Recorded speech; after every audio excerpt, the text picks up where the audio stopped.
Oshig'am maftuni jonon bo'lmagan bilmas mana. Hanjari ishq birla qurbon bo'lmagan bilmas mana. Anglamas ahvolimi har sufi mashrab muddai. Boda noshi bazmi irfon bo'lmagan bilmas mana. Oshig'am maftuni jonon bo'lmagan bilmas mana. Derkan shoir, men oshiqman. Sevgiliga, mahbubga mubtalo bo'lmagan bilmaydi. Holimni bilmaydi, tushunmaydi bu. Men gapiraveraman.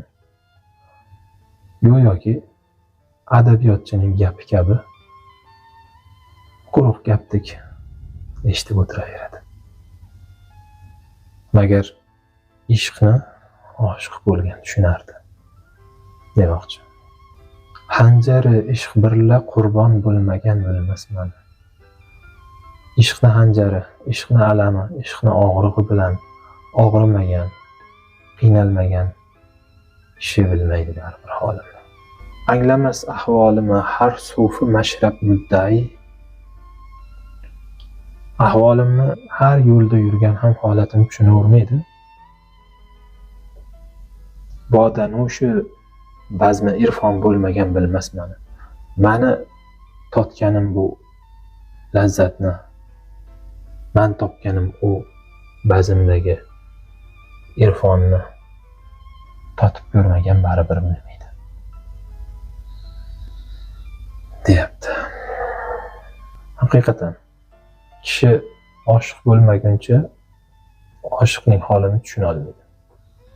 Kishi dard, alam chekmaguncha dardlining holini tushuna olmaydi. Kishi og'rimaguncha og'riqni his qila olmaydi. Ya'ni bilamiz-ku, bir dard bilan yonayotgan bo'lsangiz, sizga aytadiki, hamdardman. Hamdardman. Bu shunchaki tasalli, shunchaki dalda uchun aytilgan gap. Chunki o'sha og'riqni yarmini olib o'zi og'riy olmaydi. His qila olmaydi. Joningizga og'riq kira olmaydi. Shu sababdan oshiqning ham holini oshiq bo'lmaguncha bilmaydi inson.